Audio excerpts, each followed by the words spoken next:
nyika itsva, mari itsva neupenyu hutsva. Gamuchirai zvitsva zvaakuya, gamuchirai hurumende itsva, gamuchirai mutungamiri mutsva. Maita basa, Mwari wokudenga akukomborerei. Nyika a date in mind, because 2023 has not been resolved. And what we must fix is to fix 2023 and not to wait for 2028. Well, it's coming. And I can tell you that we are fully aware of the anxiety, but you also need to understand that at times it's not necessarily about Nelson Chamisa the person. It's about the people. People make the mistake of thinking that I do things as an individual. No, they are forces.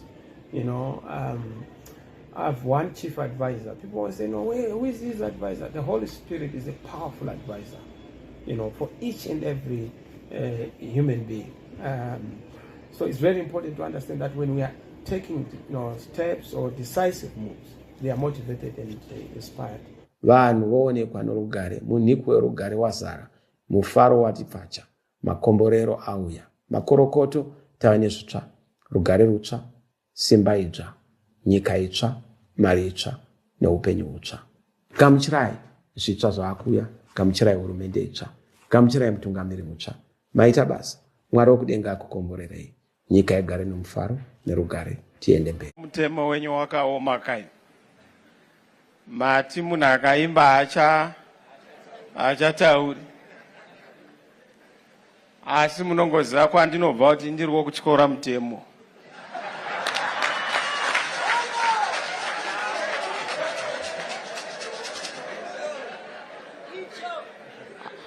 Tine tichiutyora kuti utwasanuke.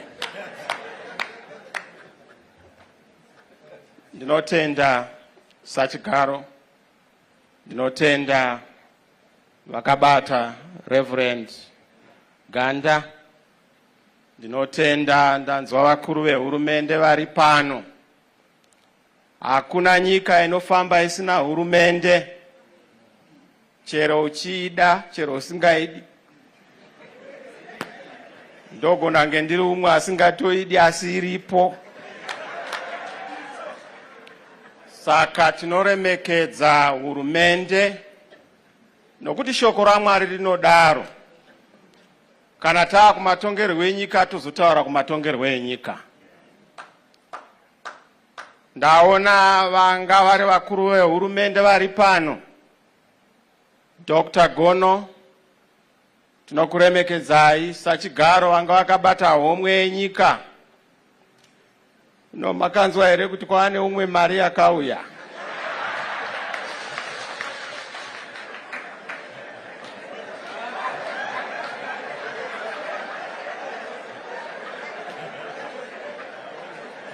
Dr. Mangudya, our Reserve Bank Governor, former, we acknowledge you.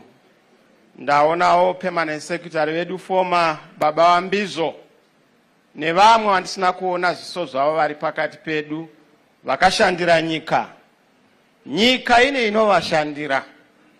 Haine bato ndanzwa pachitaurwa kuti Chamisa wakataura kuti vakampira vanga vari advisor. Asi wanga ari webato rimwe bodo. Chipanga mazano unopanga vose vakatungamirira nevanotungamirira. Ene ndinoona kumatongerwo enyika mwano ndinyomba, iwe unoita zvemavhesi, iwe unoita zvemavhesi. Ndakapenyerwa, iwe hausati wapenyerwa. Ndakanzwisisa kuti mukutungamirira nyika pane zvinopfuura nezvichauya. Upenyu hwatinahwo kuti toda kugadzira chiteshi tiri pabus stop. Hauende pabus stop wobva wanovaka ipapo woti yeye unogadzirira uchiziva kuti kune kunoendwa kumusha kumusoro kudenga. Saka muchaona kuti nina mudhara ukama hwedu hwanga huri ikoko kwatiri kuenda kwavatungamira. Nokuti kana uri munyika unopfuura. Vazhinji vanofunga kuti wauya munyika muno maubvi.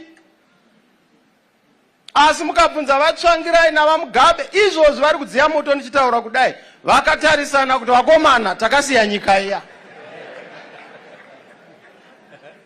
Ndiri kuti zvenyika zvino kudenga kuna panyika ndo pane vanhu.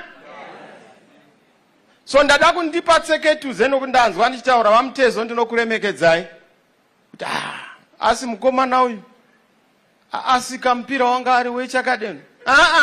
Kampira wanga ari weZimbabwe. Chamisa ndiye weZimbabwe. Ndanditaridza mwe mukuru pana akandisendera message ndarakampira kanzi vanhu vari kufamba vachiti iwe oda kudzorera minda kuvarungu, saka nyaya igadzirise ichokwadi here? Ndikati mudhara, nyika haigoni kutakurwa sesvinga rehuni. Nyika tinayo muno hakuna kwainodzokera. Ini kana ndatopinda ndoda kuti munhu nemunhu awane title deed kuti paakagara asachonjomara, asatonona, agare akati zete. Zvikanzi ndozvauri kutaura? Ndikati anzi saka taura izvozvo zvinzvuke navanhu. Ndosaka nchiti ndichipanga kwete zvekuputsa, kwete zvokupasa. Zvino mudhara matisiya nandina mashoko akawanda. Chinonzi nyika rudo, chinonzi nyika kuumbana, chinonzi nyika kudanana, chinonzi nyika kuwadzana, chinonzi nyika kutarisana kuti riva navanyamunhu bvine mupimbira gumbo rimwe chete, changawo semanhanga hapana risina modzi. Hautauri ZANU-PF, hautauri CCC. Kudenga kuna Mwari, panyika pane vanhu, takapuwa nyika yese chipikirwa. Ngatidananei, ngatibatanei, ngatifambei pamwe chete. Ndo shoko randangoenda kuti mudhara waibatanidza chi? He was a unifier. Ndine urombo kuti wazokurumidza kuenda ndisati ndapinda.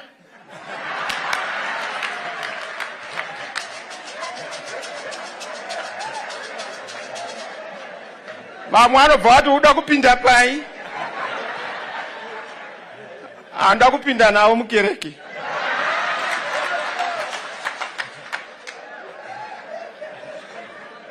Ndakanzwa mama angu maikuzi, ndakanzwa vachiwenga musi unoyu.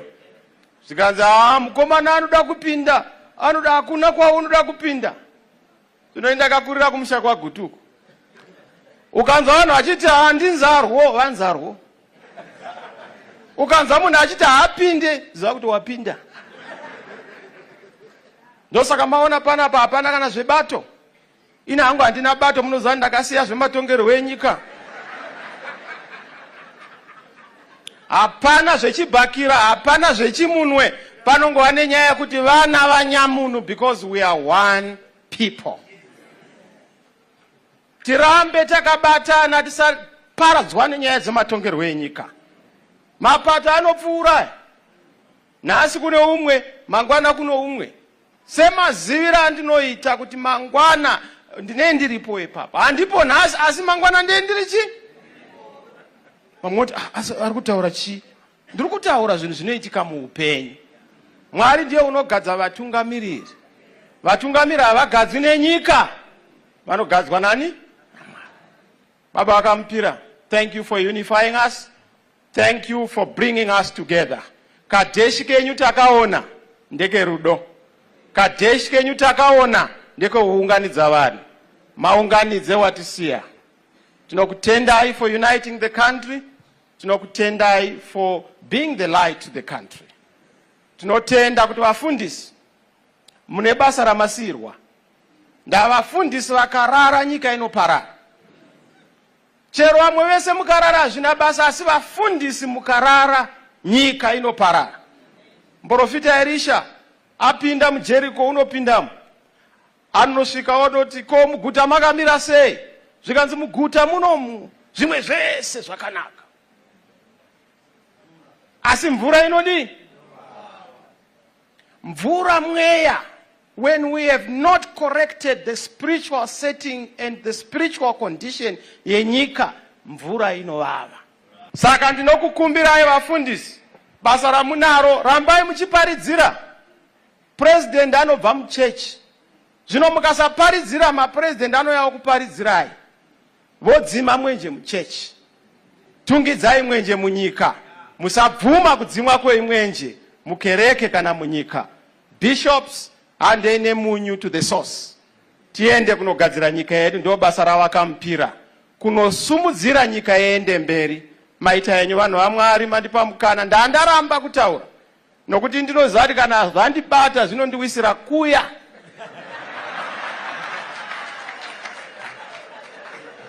Zvino zvikandiwisira kuya, mukoma wangu munomuona asvika pano oti chichiri kuitika pana, chichiri kuitika pana. Taiwa tiri kuchema kamupira zonzi kana unenge akuda kutopindira pano. Maita yenyu mati munhu akaimba achatauri, asi munongoziva kwandinobva kuti ndiriwo kuchikora mutemo.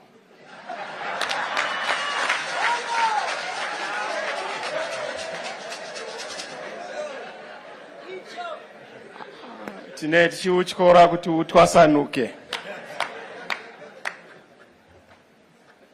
Ndinotenda sachigaro, ndinotenda vakabata Reverend Ganda, ndinotenda ndanzwa vakuru vehurumende vari pano. Hakuna nyika inofamba isina hurumende, chero uchida chero usingaidi. Ndogona nge ndiri umwe asingatoidi asi iripo. Saka tinoremekedza hurumende nokuti shoko raMwari rinodaro. Kana taa kumatongerwo enyika tozotaura kumatongerwo enyika. Ndaona vanga vari vakuru vehurumende vari pano. Dr. Gono, tinokuremekedzai sachigaro vanga vakabata homwe yenyika. No, makanzwa here kuti kwaane umwe mari yakauya.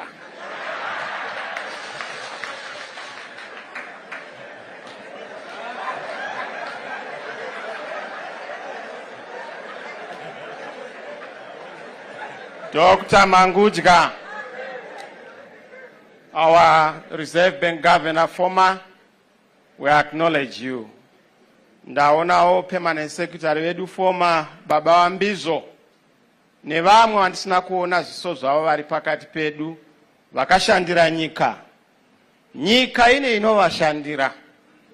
Haine bato ndanzwa pachitaurwa kuti Chamisa wakataura kuti vakamupira vanga vari advisor. Asi wanga ari webato rimwe bodo. Chipanga mazano unopanga vose vakatungamirira nevanotungamirira. Ene ndinoona kumatongerwo enyika amwe ndinyomba, iwe unoita zvemavhesi, iwe unoita zvemavhesi. Ndakapenyerwa, iwe hausati wapenyerwa. Ndakanzwisisa kuti mukutungamirira nyika pane zvinopfuura nezvichauya. Upenyu hwatinahwo toda kugadzira chiteshi tiri pabus stop. Hauende pabus stop wobva wanovaka ipapo woti yeye unogadzirira uchiziva kuti kune kunoendwa kumusha kumusoro kudenga. Saka muchaona kuti nina mudhara ukama hwedu hwanga huri ikoko kwatiri kuenda kwavatungamira. Nokuti kana uri munyika unopfuura. Vazhinji vanofunga kuti wauya munyika muno maubvi. Asi mukabvunza vatsvangirai navaMugabe, izvozvo vari kudziya moto ndichitaura kudai, vakatarisana kuti vakomana takasiya nyika iya. Ndiri kuti zvenyika zvino kudenga kuna panyika ndo pane vanhu. So ndada kundipa tseketuze nokuti ndanzwa ndichitaura vaMutezo ndinokuremekedzai kuti asi mukomana uyu asi kampira wanga ari wechakadeni. Kampira wanga ari weZimbabwe. Chamisa ndiye weZimbabwe. Ndanditaridza mwe mukuru pana akandisendera message ndarakampira kanzi vanhu vari kufamba vachiti iwe oda kudzorera minda kuvarungu. Saka nyaya igadzirise ichokwadi here. Ndikati mudhara nyika haigoni kutakurwa sesvinga rehuni. nyika tinayo muno hakuna kwainodzokera. Ini kana ndatopinda ndoda kuti munhu nemunhu awane title deed kuti paakagara asachonjomara, asatonona, agare akati zete. Zvikanzi ndozvauri kutaura, ndikati anzi saka taura izvozvo zvinzvuke navanhu. Ndosaka nchiti ndichipanga kwete zvekuputsa, kwete zvokupasa.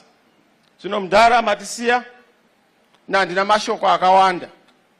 Chinonzi nyika rudo, chinonzi nyika kuumbana, chinonzi nyika kudanana, chinonzi nyika kuwadzana, chinonzi nyika kutarisana kuti rive navanyamunhu bvine mupimbira gumbo rimwe chete, changawo semanhanga hapana risina modzi. Hautauri ZANU-PF, hautauri CCC, kudenga kuna Mwari, panyika pane vanhu, takapuwa nyika yese chipikirwa. Ngatidananei, ngatibatanei, ngatifambei pamwe chete. Ndoshoko randangoenda kuti mudhara waibatanidza chi? He was a unifier. Ndine urombo kuti wazokurumidza kuenda ndisati ndapinda.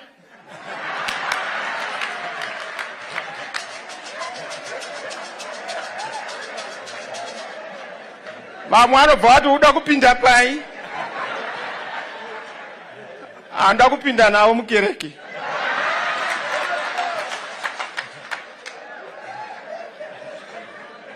Ndakanzwa mama angu maikuzi, ndakanzwa vachiwenga musi unoyu. Zvikanzi mukomana anoda kupinda, anoda hakuna kwaunoda kupinda. Zvino ndakakurira kumusha kwaGutuku. Ukanzwa vanhu vachiti ndinzarwo, vanzarwo. Ukanzwa munhu achiti haapinde, ziva kuti wapinda. Ndosaka maona panapa hapana kana zvebato. Ina hangu handina bato, munoziva ndakasiya zvematongerwo enyika. Hapana zvechibhakira, hapana zvechimunwe. Panongova nenyaya yekuti vana vanyamunhu, because we are one people. Tirambe takabatana, tisaparadzwa nenyaya dzematongerwo enyika. Mapato anopfuura. Nhasi kune umwe, mangwana kuno umwe. Semazivira andinoita kuti mangwana ndine ndiripo epapa. Handipo nhasi, asi mangwana ndiye ndiri chi? Vamoti ari kutaura chi? Ndiri kutaura zvinhu zvinoitika muupenyu. Mwari ndiye unogadza vatungamiriri. Vatungamiriri havagadzwi nenyika, vanogadzwa nani? Baba vakamupira. Thank you for unifying us. Thank you for bringing us together. Kadeshi kenyu takaona ndeke rudo. Kadeshi kenyu takaona ndeke kuunganidza vanhu. Maunganidze watisiya. Tinokutendai for uniting the country. Tinokutendai for being the light to the country. Tinotenda kuti vafundisi mune basa ramasirwa. Ndavafundisi vakarara nyika inoparara. Chero vamwe vese mukarara hazvina basa, asi vafundisi mukarara nyika inoparara. Muprofita Elisha apinda muJeriko, unopindamo. Anosvika odoti, ko muguta makamira sei? Zvikanzi muguta munomu zvimwe zvese zvakanaka, asi mvura inodi? Mvura mweya. When we have not corrected the spiritual setting and the spiritual condition yenyika, mvura inovava. Saka ndinokukumbirai vafundisi, basa ramunaro, rambai muchiparidzira. President anobva muchechi. Zvino mukasaparidzira, mapresident anouya kuparidzirai. Vodzima mwenje muchechi. Tungidzai mwenje munyika. Musabvuma kudzimwa kwemwenje mukereke kana munyika. Bishops, handei munyu to the source. Tiende kunogadzira nyika yedu, ndio basa ravakamupira. Kunosumudzira nyika yende mberi. Maita yenyu vanhu vaMwari, mandipa mukana. Ndandaramba kutaura. Nokuti ndinoziva kuti kana zvandibata zvinondiwisira kuya.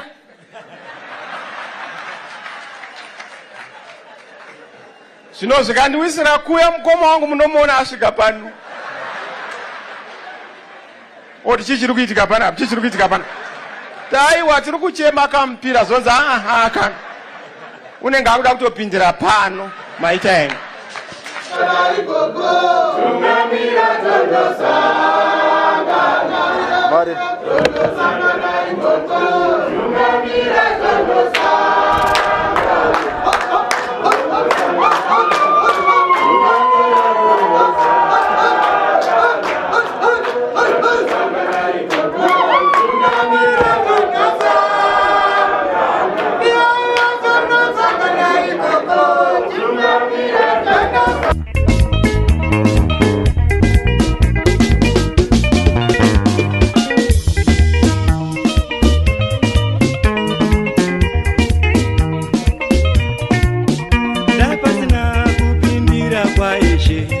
chokwadi pasi pano taiona moto marongera vanoita wepanyika yelo yelo yelo yelo.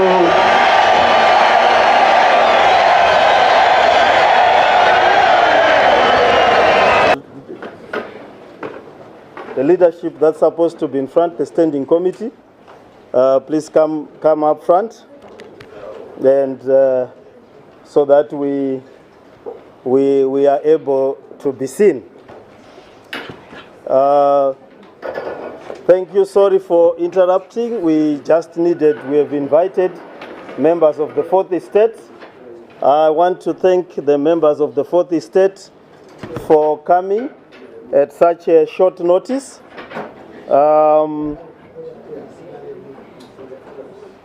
As you know, we advertise that we are holding our constitutive meetings.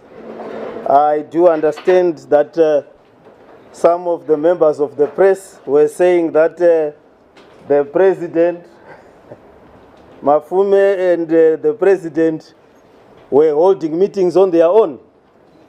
I think this dispels that rumor. I don't want to use words like malicious, but as you can see, evidently we have been having meetings not on our own but with the other leadership of the democratic contingent. But we want to thank you for coming. It was short notice. For that I apologize, but we are reconstituting the party and we should be able to get back to our normal programming within the shortest possible time.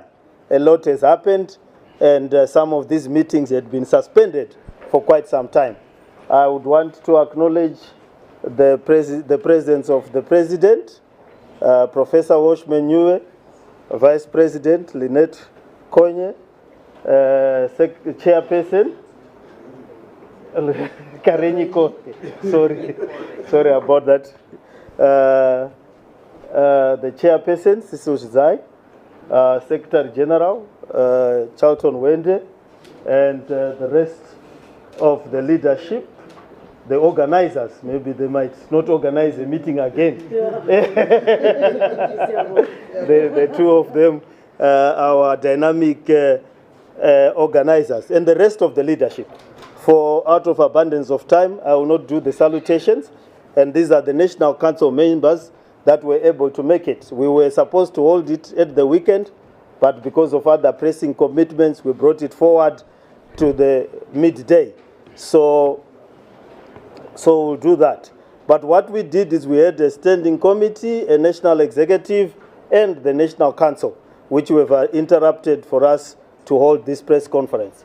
I shall read some of the resolutions that we've come up with that are both external in the main and selected internal resolutions. The rest of the resolutions will be given to the press in due course. Resolution of the National Council meeting held at Harare on the 19th of June 2024. Concerned about the deteriorating economic situation and its impact on the suffering masses in rural and urban Zimbabwe, saddened by rising employment and the precarious nature of informal economic activities, as well as the galloping poverty among Zimbabweans. Further concerned about the impending ravaging impact of the El Nino and how it negatively affects food security for the majority of Zimbabwean population households. Further concerned about media reports pointing to widespread corruption associated with the awarding of tenders to benefit a few elite in Zimbabwe. The opaqueness and the lack of transparency within the tender processes, and the beneficiaries seem to be from a selected group. Observing that such corruption is rampant in the mining sector, where minerals are illicitly exported, depriving the country of the necessary impetus for sustainable economic development. Concerned about the continued deterioration of national infrastructure, such as roads and railway lines, that undermine the prospects for inclusive development. Noting the state of the Citizens Coalition for Change Party as a vehicle for the democratization agenda in Zimbabwe, and indeed its commitment to the resolution of the national question.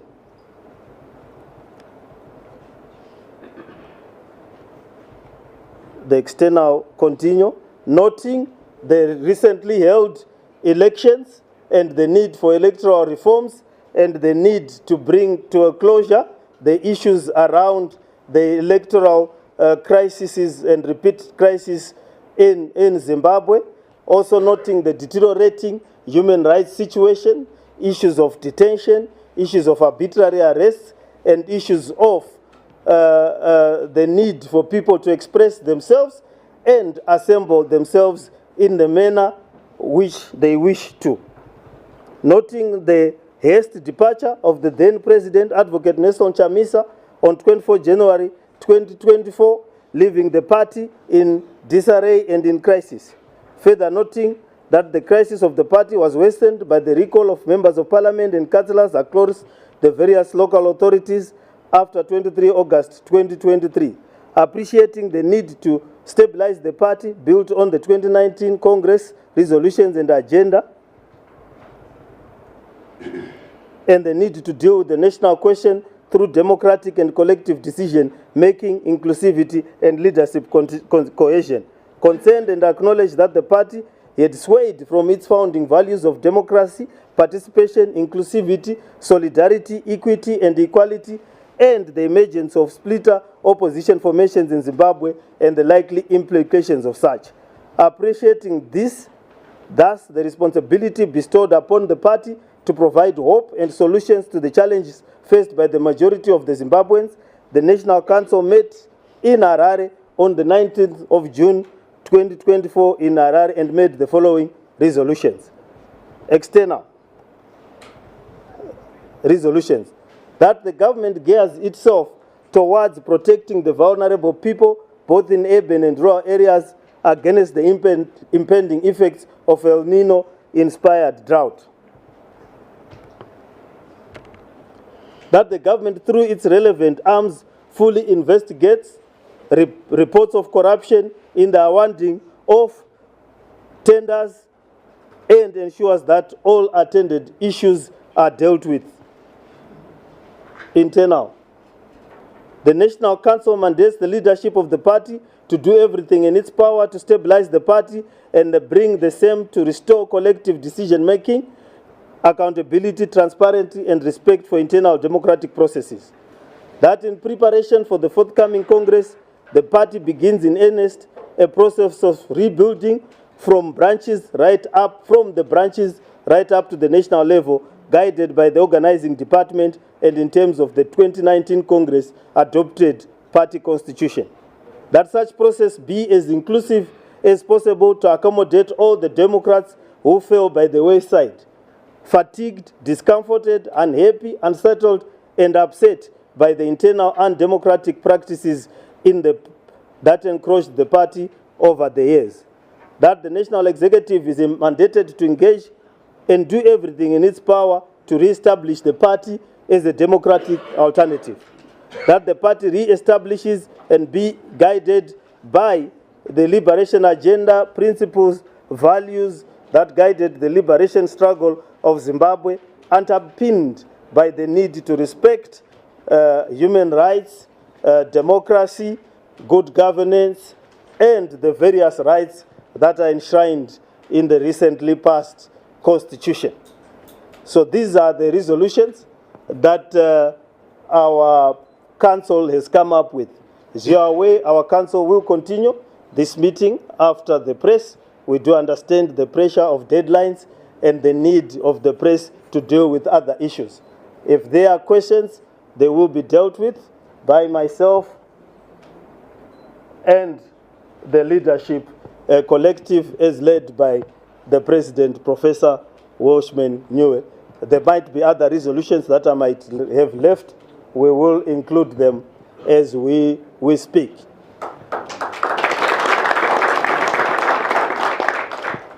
Thank you. May we kindly just request you for a brief address from your chest, if it's possible. For a brief address? No, it's fine. We will answer the question. Address whatever. Yeah. I want you to just, if you may indulge us, say, yes, just a brief address from your desk. Yeah, what you will do is you will include the brief address in the answering of the questions if there are other. Maybe our questions might be motivated by the address. Please. Okay. Just ask a question. Let's have. Just ask a question and then. You will answer. I promise that you will answer. The question is, is the president able to address us? Yes, he will be. The answer is that he will address you, including other questions. Yes, is that another question? Yes. So you mentioned that Triple C under Mr. Chamisa is swayed from its principles, and now we are reconstituting the party. How much of the damage did he cause to the Triple C under his leadership? In the view that we are also saying there was a little internal democracy in the party.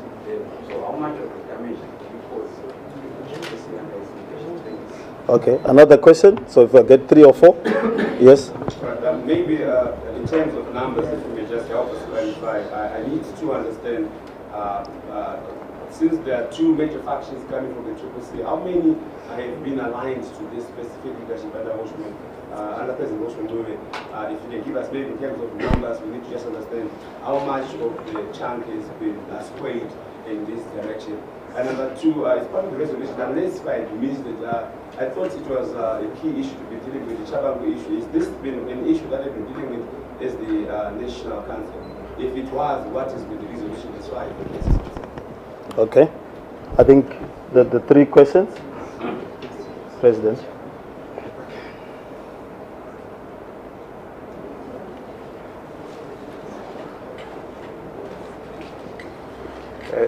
Thank you very much, Harare One. Thank you for this. In attempting to respond to some of the issues, let me say firstly, I am the acting president of the party, Triple C, together with the leadership that remains, which was elected by the owners of the party at the Gweru Congress.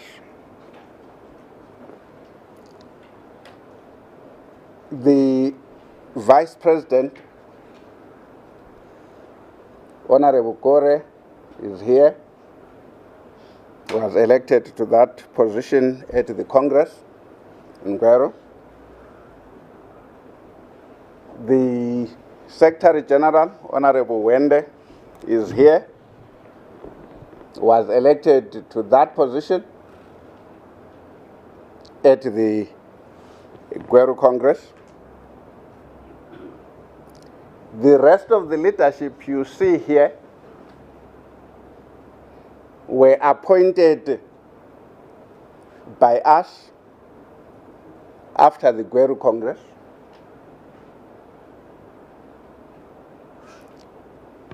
Honorable Rizai, Honorable Matzimure, Honorable Mateu, Honorable Chitzeva, and so forth and so on. So you must understand that this is the leadership elected at Gweru. which had the responsibility for the management of the party after the Gweru Congress. The councillors you see here are the councillors who went to the Gweru Congress representing the provinces, the 10 provinces, who were elected by the membership at provincial level. Of course, others have fallen by the wayside, others have left. A political organization is by definition a voluntary association. Those who leave are replaced by those who remain. That's in the nature of all organizations. It's not necessary for us to detail how many, the numbers. They are here, you can see them, take pictures. They were there in Gweru.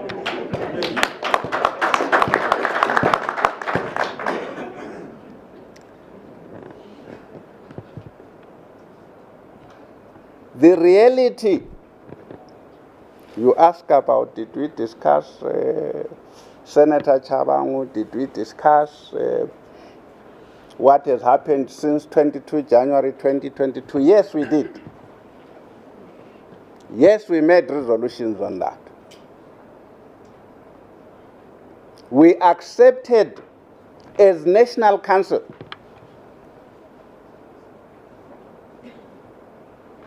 that we slept on duty. We accepted that the confidence of the owners of the party in Gweru was reposed in us as a collective.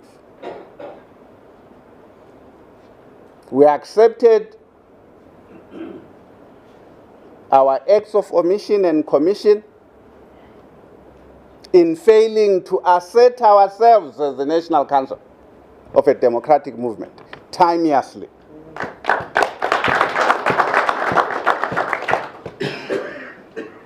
But they say better late than never. We have asserted that authority. We are asserting that authority as the National Council. We have a responsibility to report it to the next Congress what we did well, what we failed to do,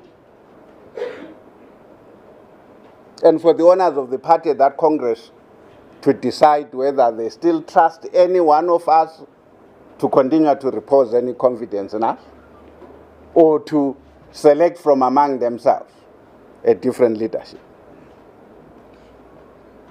Our main task, as things stand now, is not only to evaluate the state of the party, to rebuild the party, its organs and its structures, but also as council to take full control of the party in its relationship with the members, in its relationship with the state and state institutions.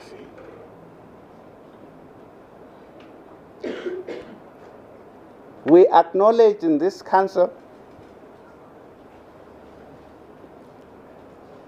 that the state and some state institutions, from the judiciary through parliament, ZEC,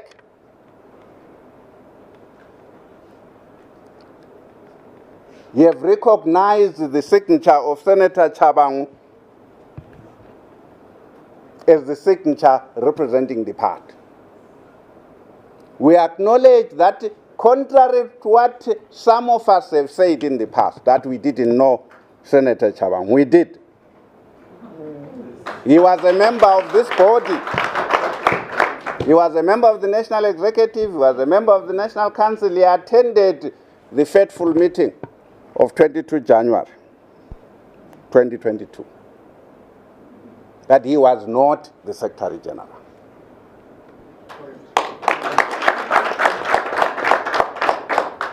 He assumed that position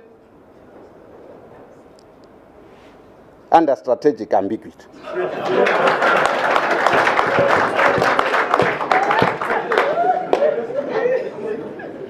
Therefore, it behoves us, and we're so resolved. We must engage him as council, as a member of council, to resolve this issue. What should be his role going forward? We further resolved to engage the state and state institutions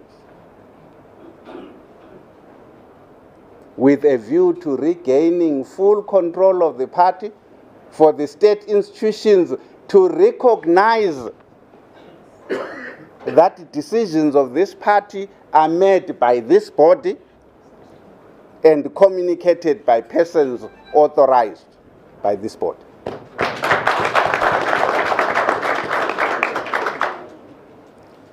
It is our priority task. Whether we succeed or not remains to be seen, but it is our task.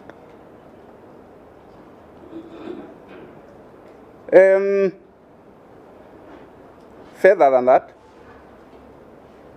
you ask how much damage has been done. It's self-evident. I don't know any of you, I can't say because of the lights, among you who speak in Ndebele. There's an expression in Ndebele which says, ubuza inja enduna ikuflathele.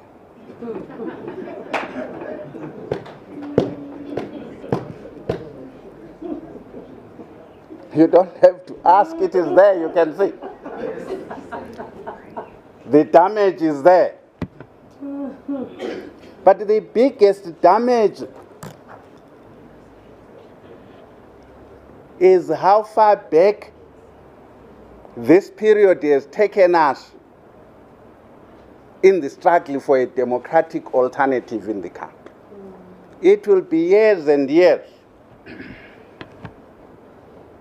before we can reset, restore the agenda that the opposition is a democratic alternative to ZANU-PF.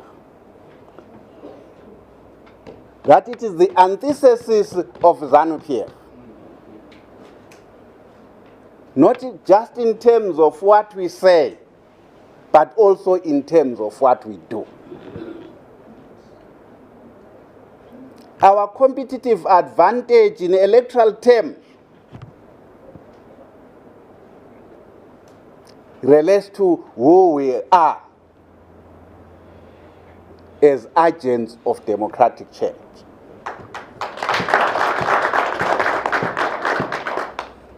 When we begin to look like ZANU-PF, then we cease in the eyes of the electorate to be that democratic alternative. So we are not underestimating the task that faces us. It's huge. The damage has been immense.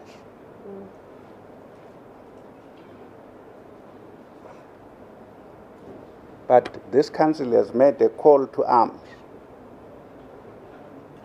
Whatever it takes, at the very least, we must be understood, we must be seen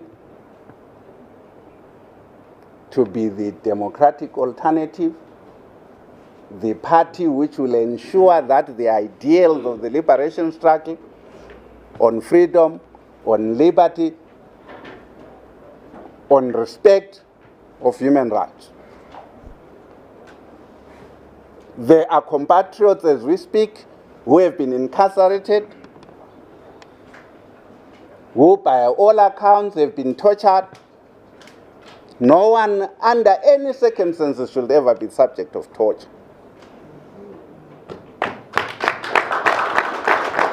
We may differ with them,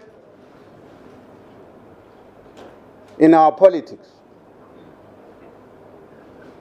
But we demand that their human rights be respected.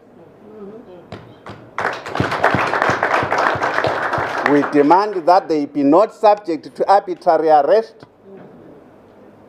We demand that they be not subjected to torture, which is prohibited across the world.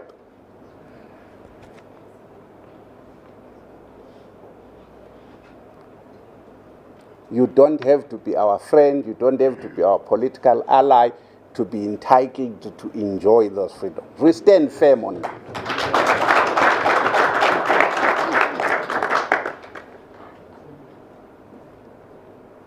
So that's what I'm adding to what Harare 1 presented to you as a summary of our conversations.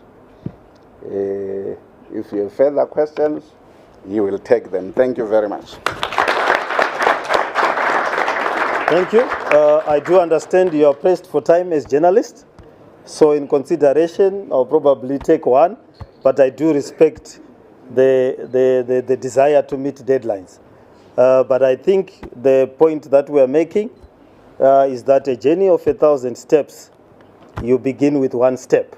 We had the democratic ideals that we began from the Working People's Conventions to the point that we are here now, and the various transformations that we have seen us get into government, out of government, build constitutions, not only for the party, but including the constitution that this country is currently utilizing. It is a constitution that we participated in. And in all those processes, we were guided by a set of values. And those values were not personal, they were objective, normative, and in sync with contemporary understanding of human rights, democratic principles, and good governance principles. And it is that understanding where the collective matters more than the individual, where we believe that for anything happens to any one of us, we are living institutions and a country that can continue based on the values that would have agreed with each other and not based on personal issues. So that is where we are. We will rebuild it again, as the President said, and we will take the time it requires. We've done it before, we can do it again. Thank you. One thing that the chairman reminds me I should speak to just briefly. We debated and discussed the issue of the 2018-2023 elections. We resolved that as part of our engagement with government and ZANU-PF as a political player, we should engage them not necessarily on the outcomes of those elections, but on the numerous observer mission recommendations. There were recommendations that came from internal observers.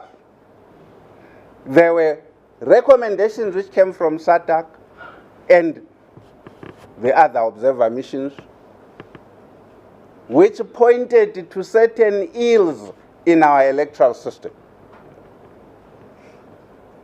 We believe it is important that we have a conversation with government and ZANU-PF on this, so that we do not get to the next elections, whenever they are,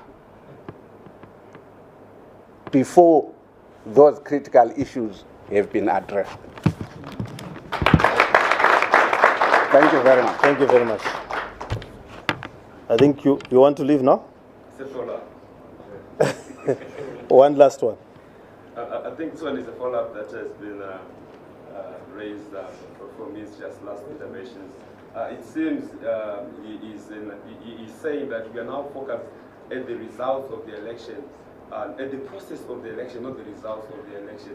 I just wanted to understand from a party perspective, what is your position on the past election? Would you call it a free, fair, and credible election as far as the last election is concerned? Since you are now more worried about focusing on the processes of an election, not the actual result of the election. It doesn't matter whether it was free or fair. I want to understand. I'm answering you. Let's wait for the full answer. It doesn't matter whether it was free and fair. It doesn't matter whether its outcome was legitimate or illegitimate. The fact of the matter is that we have a government which is in control of the country. The fact of the matter is that if we are not careful and do the same mistakes we did between 2018 and 2023, you will get to the next elections with all of those good recommendations unaddressed. We are saying we want to refocus our attention to those. We wouldn't be refocusing our attention to those if the election was free and fair. If the election had no issues, it had issues. That's why we want together as Zimbabweans to look at those observer mission reports and say, let's do what can be done to stop this cycle of disputed election after disputed election, so we keep going round and round in circles. So let's have a break with that part. Thank you. Okay, thank you. I'm sorry. I think we have reached the end of our session, and then we'll continue with our proceeding.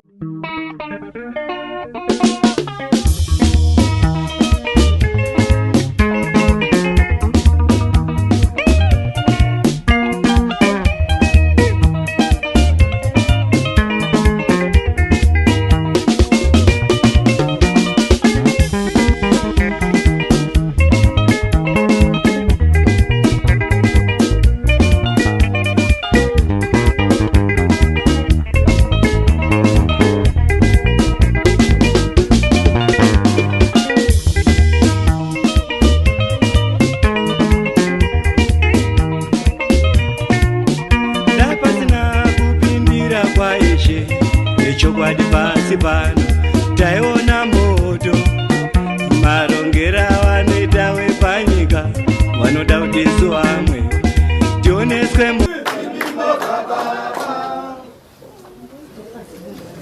maita basa baba vamurai pamusoroi mukoma Mike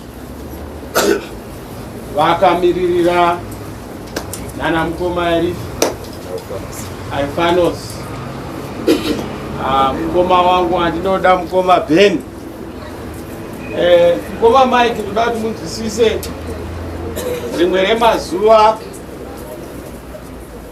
ndina vazvizvai honorable mukoma Ben vanga vasingazi zvakanaka, ndokubva tanamata tiri kwatiri vakabva vanaya mukavabvunza vanokutaurirai kuti zveshuwa varume ava ukama hwavo hwanga hwokuti tinge tichidzorana. Vazvizvai munhu aigara achida mufaro wakakura, ini ndaigara ndichipungudza kuti fare tindike, ndo hwanga huri ukama hwani hwedu. Saka ndinoremekedzawo mukati mwana watete vandaona ana mai guru zvigo zveshe.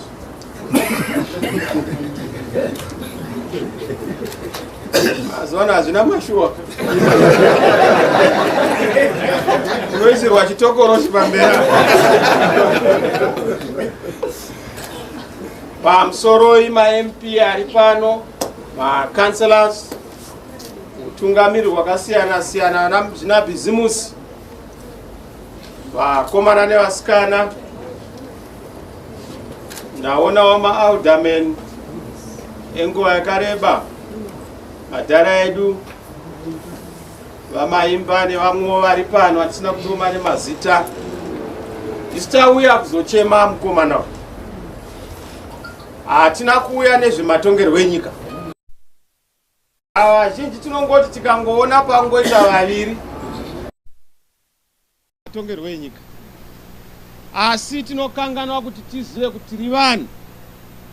Chinonzi munhu hunhu, chinonzi hunhu kuchengetana, ende hatisi vanhu paupenyu, tiri vanhu murufu. Hatisi vanhu mukufara, tiri vanhu mukutambudzika.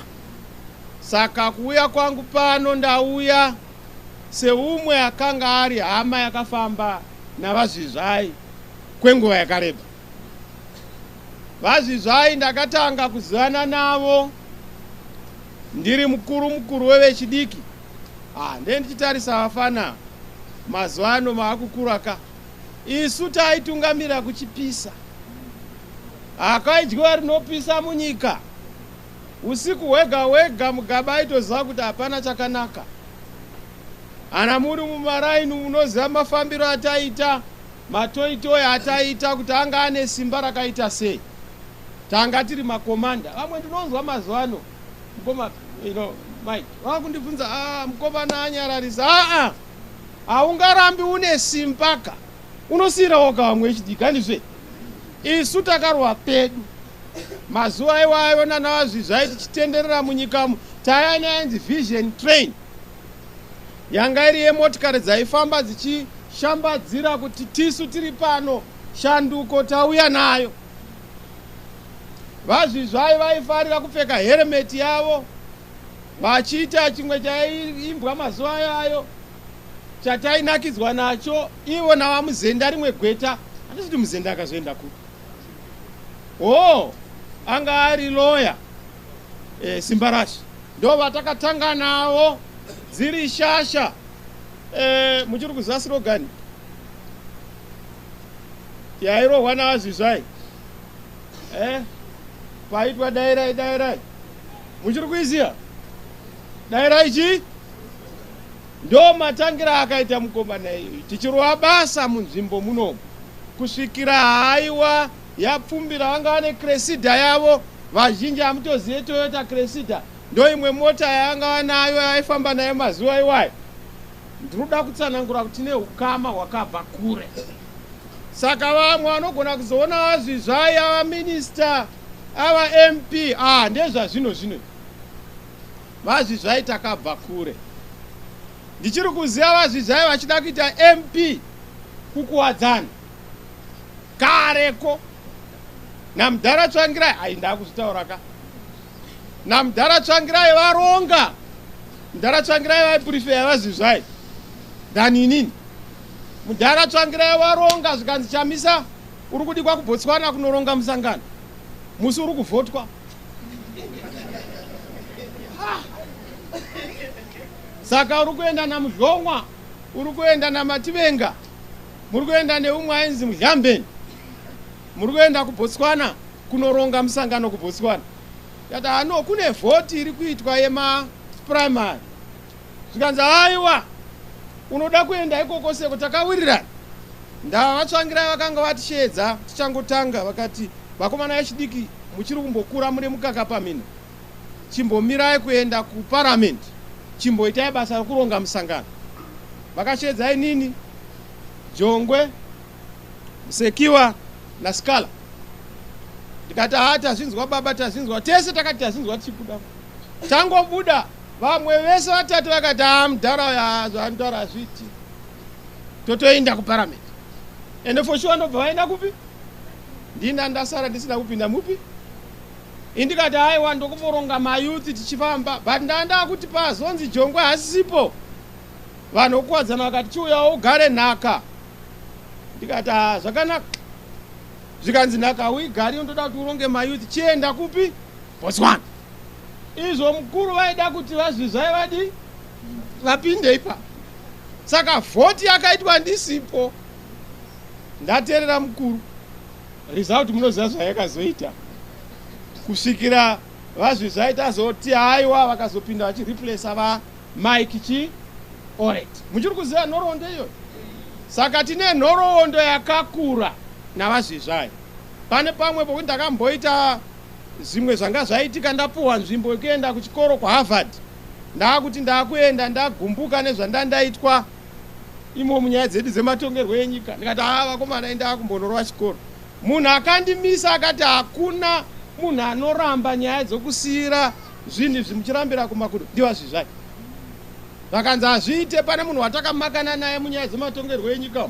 Mukangobuda imi munhu hatimugoni, ndimi mega munomugona.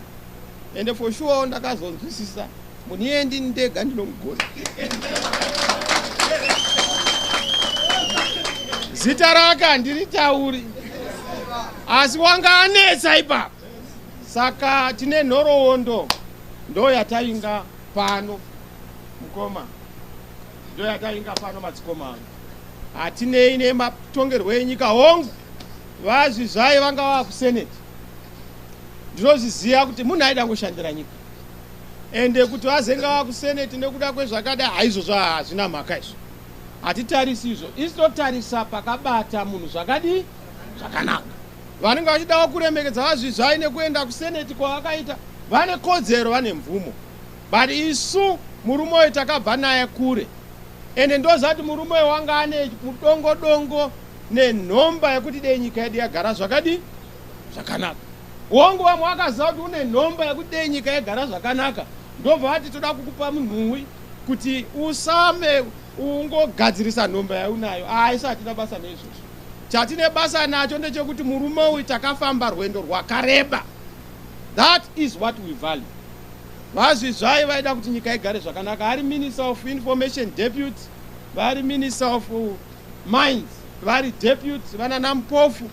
He worked for this country.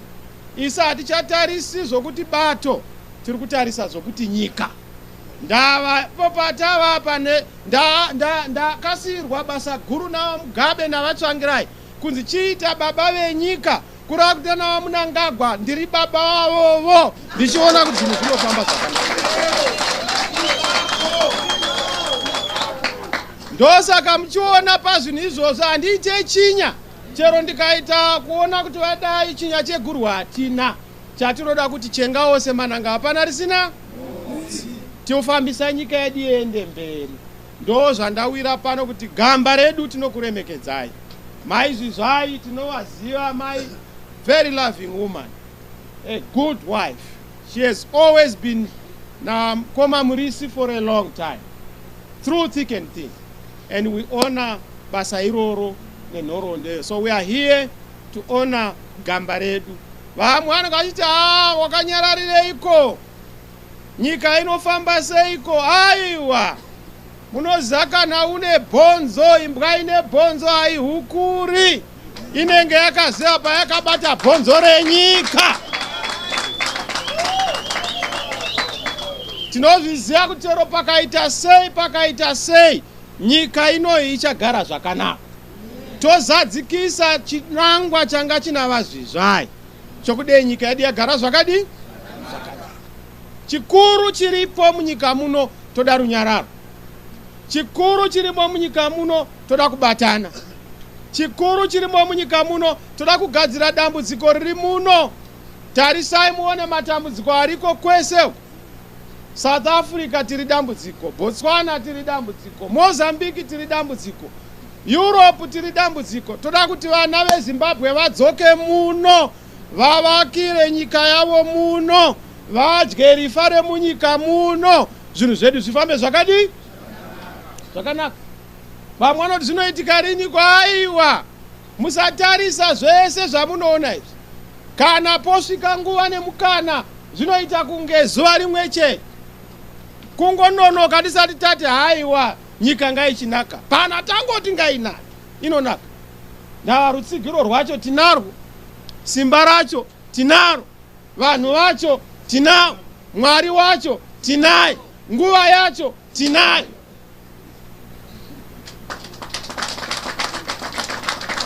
Saka musavhunduka, ngatinyaradzei gamba redu. Hama dzangu, my appeal kuna matongerwo enyika, ngatibatei gamba redu. Mapato ese tipe ruremekedzo kugamba redu nemashandiro atakaita navani navazvizvai. Ndaona vauya pano mukoma Jima vanga vachikwikwidza navazvizvai kuma internal processes. Ndo zvazvinoitwa. Haurambi uchiita zvematongerwo enyika kana murufu. Murufu mune chivanhu chani chedu.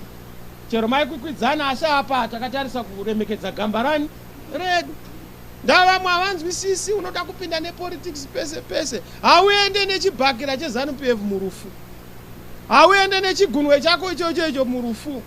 Murufu kunoendwa neupenyu uchiinda kuna baba nemabasa wakabata pai panyika. Ndo kubatana kwatinoda kuita sevanhu. Ndinokumbira kuti tipewo gamba redu runyararo rwakadi rwakakodzera. Mokokorodzana kupa ruremekedzo kuna baba wazvizvai. Moita sevanhu vanoziva kuti tinotarisa kwatakadi. Handizve? Ndo zvatinoita izvo. Saka ndinokutendai, Mwari wakuitirei zvakanaka. Ndine urombo kumuri. Mukoma tinyaradzwe nechiitiko ichi. Chinorwadza. Rufu haruna mugoni. Ende hakuna anoruramba. Tese panapa Mwari wakatinyorera nguva yani yedu. Asi ngativiganei murunyararo tichichengetana nokudanana mukurarama kwatinako. Zvinhu zvichiita zvakadi zvakanaka. Isi takatarisa nguva shanduko munyika munomu. Wedha munhu anoda kana takatarisa apa. Shanduko iri kuzoitika munyika ipi? Muri kupanzwa ipapo? Zvokuti rini nenguva iyi tichazotokuudzai. Isi tichiona, ndosaka muchiona hativhunduke, hatidududzi. Paya pandakati ndasiya ndendaona zvangu ndakaona kuti zvaakuitwa izvi. Aiwa, unoona ukaona pachitengeswa chingopisa unoramba. Ndaisa hatisi wokudhakwa, hatiti chikokiyani. Toda zvinhu zvakangorurama. Tifambe pamwe. Mwati waramba basa iri. Aiwa, basa handirambi. Ndakangotaura ndikati handidi kupinzwa musingwi. Ini ndiriwe pamusoro pegomo ndo pandakagara kuti zvinhu zvedu zvifambe zvakanaka. Marinzwa shoko randataura? Saka musavhunduka kuti zvinofamba sei, zvoita sei, utungamiri hunoita sei. Aiwa, zvakapera i-delayed match.